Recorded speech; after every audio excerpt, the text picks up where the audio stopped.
അച്ഛന്റെ മരണം എന്നെ ശരിക്കും തളർത്തി.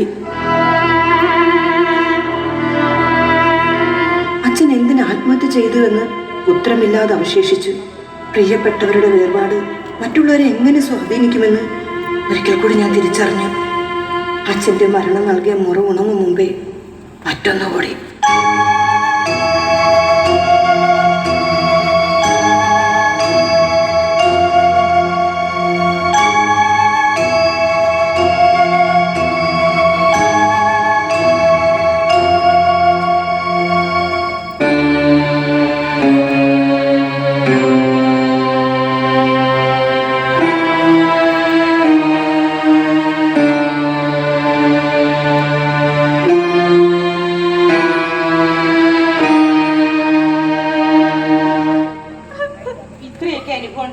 കുട്ടി എന്റെ നേരത്തെ പറയാതിരുന്നത്?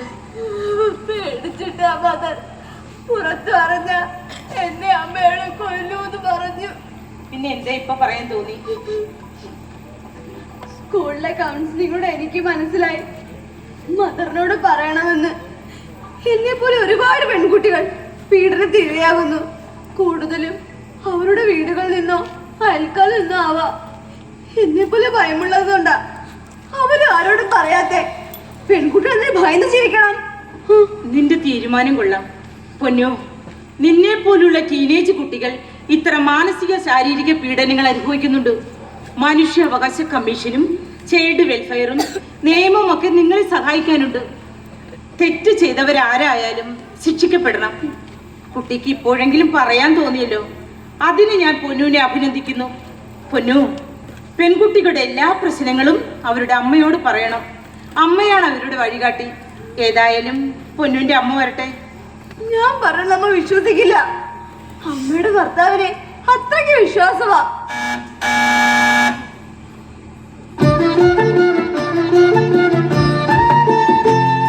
നിർമ്മല ഇരിക്കൂ. വേണ്ട മദർ, ഞാനിവിടെ നിന്നോളാം.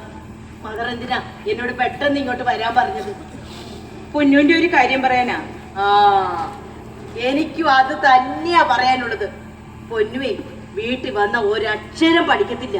എപ്പോഴും ചിന്തയാ, പിന്നെ ദേഷ്യം. പൊന്നു അപ്പുറത്തേക്ക് നിൽക്ക.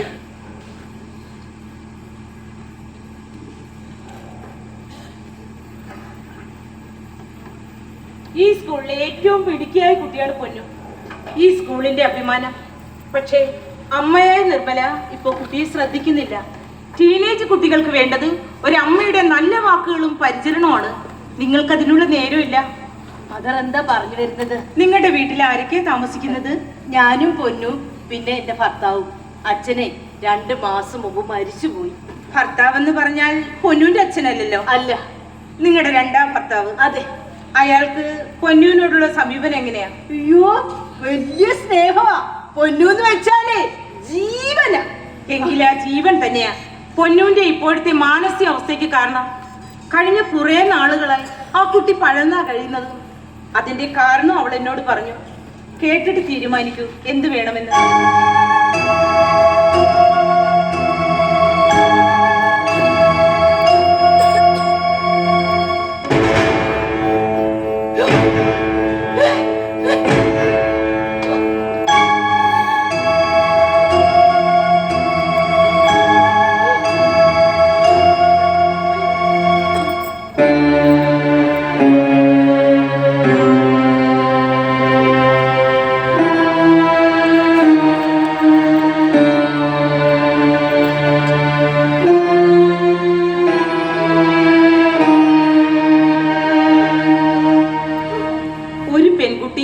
ഇതിനപ്പുറം എന്താ അനുഭവിക്കേണ്ടത്?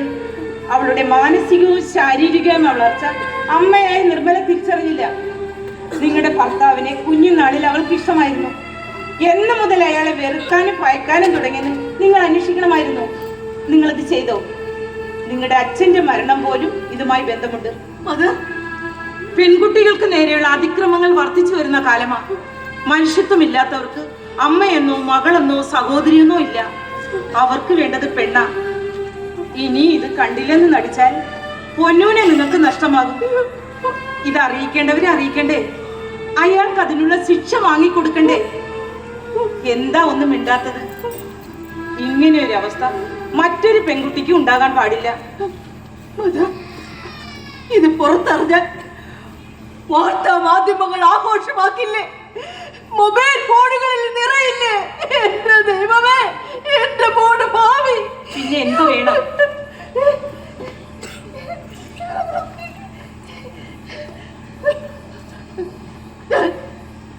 ഞാൻ അയാളെ ഉപേക്ഷിക്കാം. അയാള് പോയിക്കോട്ടെ, എനിക്ക് ഭർത്താവ് വേണ്ട. ഇത് മറ്റാരും അറിയരുത്. എന്നെ മോളെ രക്ഷിക്കണം. മധുവിന്റെ കാല് പിടിച്ച് പറയുക, എന്നെ മോളെ രക്ഷിക്കണം. മധു, എന്നെ മോളെ രക്ഷിക്കണം. ഇവിടെ ഇരിക്കൂ.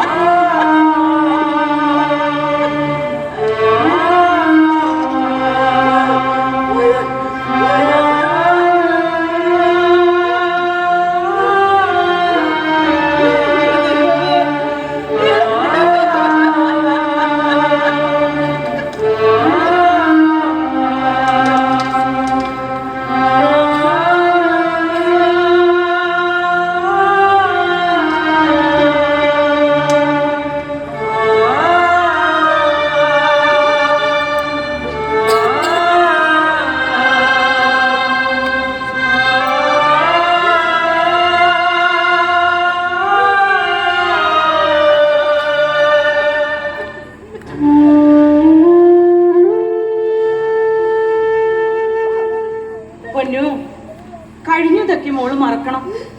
അയാളെ ഉപേക്ഷിക്കാമെന്ന് അമ്മ പറയുന്നത്. ഇനി ആ പോലീസുകാരൻ നിങ്ങളുടെ വീട്ടിലുണ്ടാകില്ല. അത് പോരാ, അയാളെ ശിക്ഷിക്കപ്പെടണം. നിയമത്തെ മുന്നിൽ കൊണ്ടുവരണം. മദർ നേരത്തെ പറഞ്ഞല്ലോ, പെൺകുട്ടിയുടെ സുരക്ഷയ്ക്ക് വേണ്ടി നിയമമുണ്ടെന്ന്. എന്റെ ഗതികേട് ഇനിയൊരു പെൺകുട്ടിക്ക് ഉണ്ടാകരുത്. അങ്ങനെ ചെയ്താൽ നിങ്ങളുടെ ജീവന് തന്നെ ഭീഷണിയാകും. അറിഞ്ഞെടുത്തോളം വെച്ച് നോക്കുമ്പോൾ ആ പോലീസുകാരൻ അത്ര നിസ്സാരക്കാരനല്ല. എന്തായാലും മോള് അമ്മ പറയുന്നേ കേൾക്ക്. മോള് ക്ലാസ്സിലേക്ക് ചെല്ലും.